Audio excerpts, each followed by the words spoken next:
there's not an easy way to introduce this show. Because and that's no one's heard of it. Yeah, not only has no one heard of it, Netflix hasn't promoted it. The first time I saw it was when I clicked onto Netflix, and it was like sometimes when they do foreign shows, and then suddenly you'll see those. Yeah. But that'll be in a foreign language, so it will make sense why they didn't market it. This is in English. I thought I would have heard of, especially with the writer's strike and there not being a lot of content out there. It's a miniseries. It's called Who is Erin Carter? And I guess that's what we're about to discuss.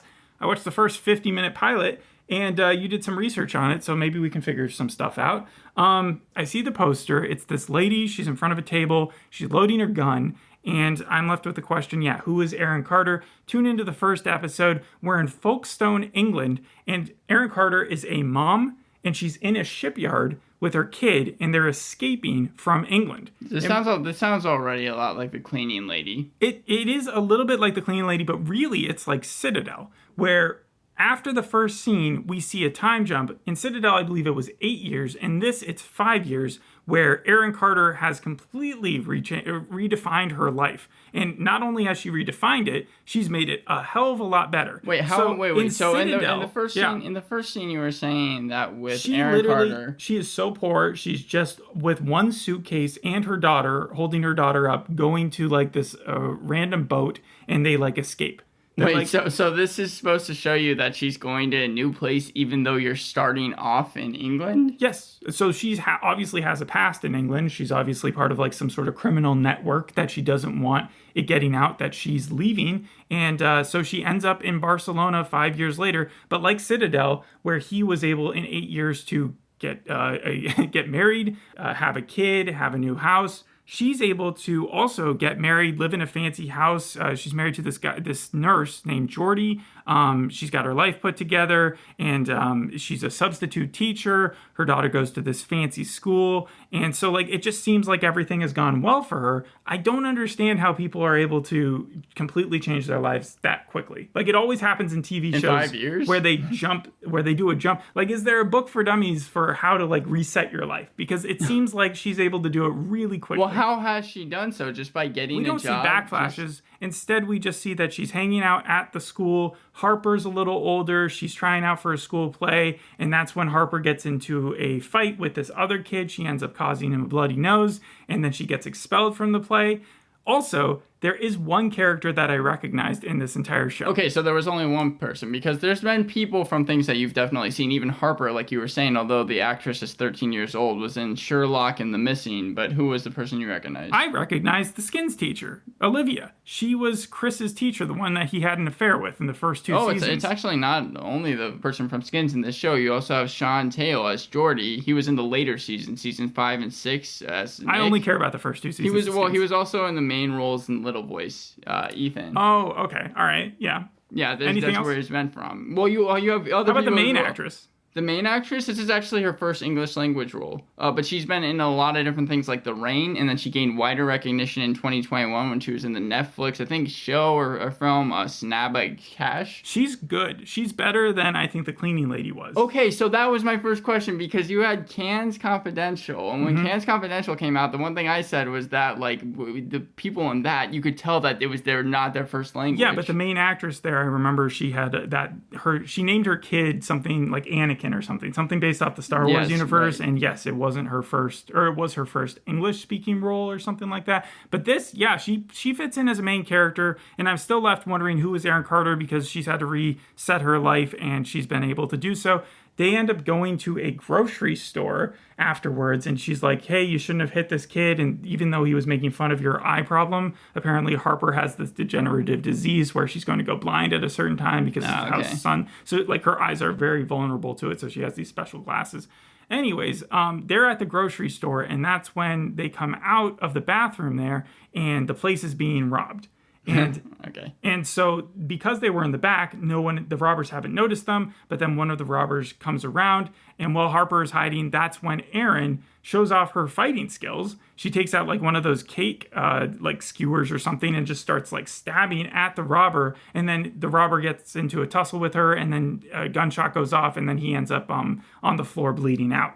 And so the shot hit him, like he's dying. Yeah, they have they were literally just arm in arm trying to fight for the gun, and that's when the gun went off. And then the other robber turned the corner and was about to shoot Erin, but then the alarm went off and they ran away. But the robber that she was able to take down looks at her while he's like dying, and he's like, "It's you." And so there's a recognition there. She freaks out a little bit. They all end up at the hospital. The one that Jordy works at. Turns out the guy who got shot is still alive. And Jordy, on like special request from Erin, sneaks her into that room to talk to the guy, even though he's still under like police custody. And she's the only one in the room with him. And he wakes up, recognizes her again, gets so flustered and upset with her. Wait, the person that she ended up like shooting yes, gets frustrated that she's in the same room with him. No, more like that she's there, and he's like, "It's you owe us," or something like that. And he gets so flustered that he has this like a heart attack. He has a cardiac arrest. Wait, he has a cardiac arrest? Yes, because he's got that bullet wound and stuff, and so he like kills himself basically because he doesn't recover. Then what was the point of even keeping him alive until the room? Well, now it's way more suspicious because any of the investigations that go down see that she was in the room with this guy right before he died. But that doesn't really come around till later. She then goes home, and it's obvious she has a mysterious past that she's unwilling to tell anybody about. But the next day at school, everybody's heard about her taking down this supermarket couple of felons, and she gets called out of class by actually a cop. But the cop is friends with Jordy, and he says there's this surveillance footage that shows you just kicking the ass of one of these robbers, and you don't want this getting out because it's going to make you look more suspicious. And so he deletes that footage for her without her knowing that. She goes in to talk to the cops, the one detective who's like mainly on the case who would get her in trouble if he knew everything that was going on. And he doesn't know about the CCTV footage even when she brings it up. So he's even more suspicious now. And then she goes back to, I'm zooming through the plot here so we can get to discussion afterwards. But she goes back to the school, and one of the moms, the mom of the kid who got beaten up by Harper in the first scene, is trying to get Harper expelled from the school. But it just so happens, Penelope, that's her name. Yeah. Erin happens to catch her having an affair with her tennis coach earlier in the episode, so she threatens her with that. Wait, so Yes. so all the threads that you're talking about, they seem like different storylines. What's the main overall one is that by the end of the episode, they're at the school play, and Harper's not in it. But you've got basically all the other characters there. But that's when Erin notices that there's this one lady who keeps looking at her. And then she follows her outside of the auditorium into the school. And they have a big fight scene. And it's revealed that they knew each other. And that her real name, Erin's real name, is Kate. And that's when she ends up having to kill this other person who ended up being the other robber in the supermarket who got away. And then once she kills her, that's when the best friend of the husband walks in, and the one that had already hidden the CCTV footage. And he's like, "How do we get rid of this body?" So he immediately like puts his cop badge away and starts helping her bury the body. And then he says, "You can help me." And that this is going to be like a quid pro quo relationship where I need your help. And also because you're my best friend's wife, that's why I'm helping you. And that's where it ends. Who is Erin Carter? Yes. And Erin Carter ends up not actually being her name. That seems like it would be a smart twist for the show. How many people does she actually fight in this episode, though? 2. So only the people that were robbing the store. Yeah, she shoots the one robber and ends up killing him, I guess, through heart attack later on. And then the second one, she straight out like snaps her neck in the middle of a tussle. I mean, this because is supposed that person was threatening to steal her daughter. This is supposed to be like an action adventure show, but really focused on the action. In fact, you have the main actress doing her own stunts for this show, and it's on the tail end of Netflix's action-packed movie and TV show summer with Fubar, Bloodhounds, The Witcher Season 3, Lupin Part 3, among so many others, like Extraction 2 as well. Yeah, Night Agent as well. So but it doesn't even seem like there was that many fight scenes going on. The cool thing, though, about the fight scenes is that they seemed more realistic than most of the stuff we get this nowadays. How so? Like Fast and Furious. It's nothing like that. Yeah. Like, she seems like she's been out of it for 5 years. If she was like a super spy or anything like that, like yes, she knew where to stab in order to incapacitate the dude, but at the same time, it was a struggle, and she almost died both times in both fights, and so she was getting bloodied up, and I actually liked how more realistic that presented than a lot of the shows where it's just like a little knock on the head and then someone goes down because you're a superstar. Well, I'm not surprised that the fight scenes were good because it was created, this show, by Lauren Schmidt Hisser. She's almost like Harlan Coben because she signed an overall deal with Netflix in 2022. A lot of people have signed deals with Netflix, and from Jason Bateman to Adam Sandler to... And Harlan Coben as well. So then you have The West Wing and Private Practice and Parenthood that she worked on. But in 2014, she started to kind of gear more towards action TV shows, like things like Power, Daredevil, The Defenders, the Umbrella Academy. Mm-hmm. She even created The Witcher and had a big part in The Witcher animated film and the spin-off series The Witcher Blood Origin, which came out in 2023. But the thing about that is that The Witcher had so much promotion behind it. This had like practically none. This had none whatsoever, and it's actually better than I would say most stuff you would find on CBS or network TV. You enjoyed I'm going to give it a 6 out of 10, just because, it's better than average. I wouldn't be surprised if it got even better. I also wouldn't be completely opposed to watching like another episode of it down the line. Because it's going to be 7 parts. Yeah, it's a 7-part series. Yeah, it's a mini series, which is also helpful. By the end, Harper might also be a psychopath, because by the end we see that Erin stumbles upon her artwork, and like some of the pages are cool, like sunny flowers and stuff like that, and by the end it's just like a kid stabbing another person or whatever. Oh, wow. but it's probably stuff she just picked up from her mom, and she also saw her mom with a gun, because that's what Erin is doing by the end of the episode. Is she knows someone is breaking into her house. She knows that there are still bad people, because the publicity of her at the supermarket got her in the paper. And now that people have seen her face, clearly these 2 felons aren't the only ones who are going to look for her. Now, the question is whether or not she's going to tell Jordy, her husband, whether or not Harper's going to be kidnapped at some point in the show, how her, Emilio is the name of the cop that keeps helping her, whether or not she's going to end up killing him to keep him quiet. But it's really funny because in Chuck, remember, Morgan was his best friend, and he didn't know about what was going on in Chuck's life. He didn't know for a long time. That's sort of what the skins teacher's, Olivia's job is here. And at one point, Erin is like, "How do you keep it together, Olivia? How do you do it?" And she's like, "I'm just high constantly," as the school secretary. Do you meet a character named Lena in this show? Lena? Lena, yeah. I don't think not in this first episode. Okay, no. Well, if you keep watching, you're definitely going to recognize where she was from. But I have a couple. She's from Andor and Under the Banner of Heaven. Both main characters in that. Oh, the main character, the one who was killed in Under the Banner of Heaven. Diana Lafferty. Diane Lafferty. Lafferty, yeah. Lafferty's really.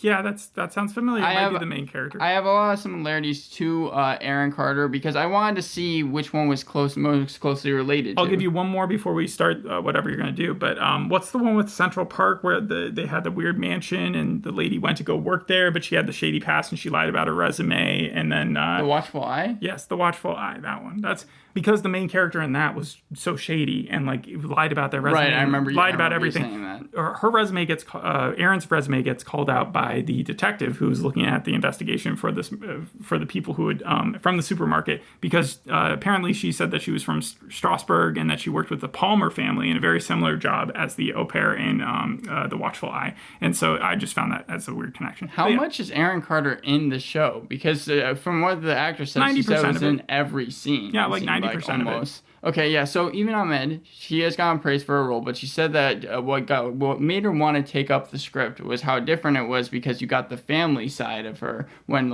usually whenever you have an actress or a character like hers, you don't usually get that. In those kind of shows, you True Lies, for instance, you usually get a lot of corny dialogue, and this didn't have that. I didn't get that, though, because in American TV, it seems like whenever you have a female-centric show, especially someone who can fight, you always get the family background. So the cleaning lady, I want you to see which one you would say she's most like. The cleaning lady was outrageous, because the first episode ended with stopping a bomb, and this just takes place in a different type of reality. I think you're gonna say that this one was more outrageous. Kamiko from The Boys.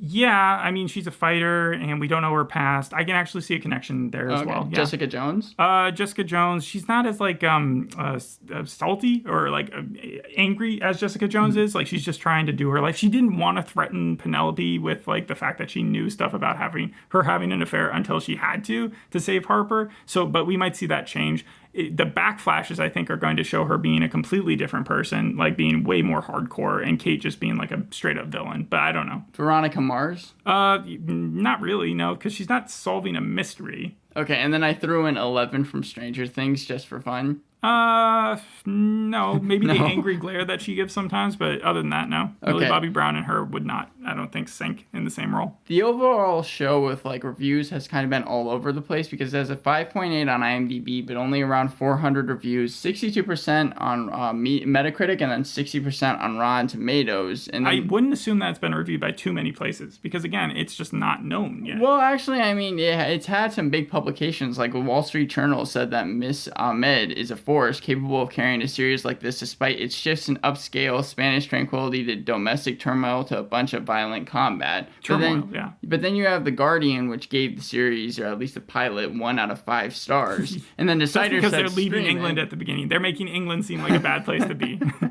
I did like how they were doing Spanish. They did Catalan. They did mix it in a little bit, but then the main character was like, I don't speak that, so they had to switch it over to English. I will say that Jack Lothian, he's the person who wrote, I believe, all the episodes, has ran for a lot of like Shameless, but the British version of it. He also did the Halecon Strike Back, which I think he was nominated for a couple of awards for, and Doc Martin, but he's also the creator of Laptop Guy. Have you heard of Laptop Guy? No, I haven't heard of Laptop Guy. It's a book that centers around a fast food worker, Shaw, who blows his life savings on creating a comic called Laptop Guy. And as Amazon put it, it's a new full-color sitcom extravaganza about work, friendship, and glorious failure. Okay. I found that... So I should get you that book then? Would you read it? The fact that this guy writes TV shows but then decided to write that type of book, I think it might even be a comic book just from what I saw of the cover of it. I think the title's the best part of it sounds like.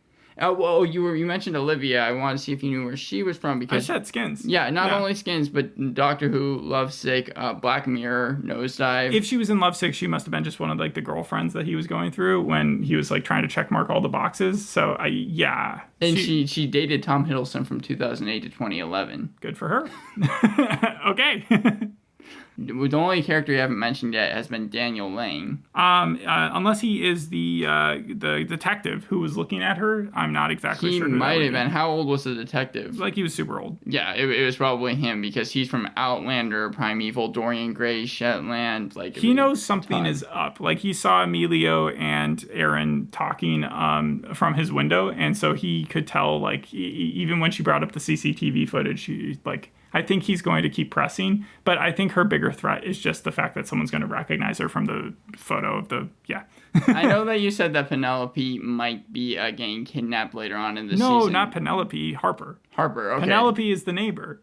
Oh, okay, that's what I meant. But, do you have any other predictions of what could happen? Nope, not other than, just classic hijinks. Thanks for listening. We'll see you on the next episode. Hope you enjoyed this one. Bye. Bye.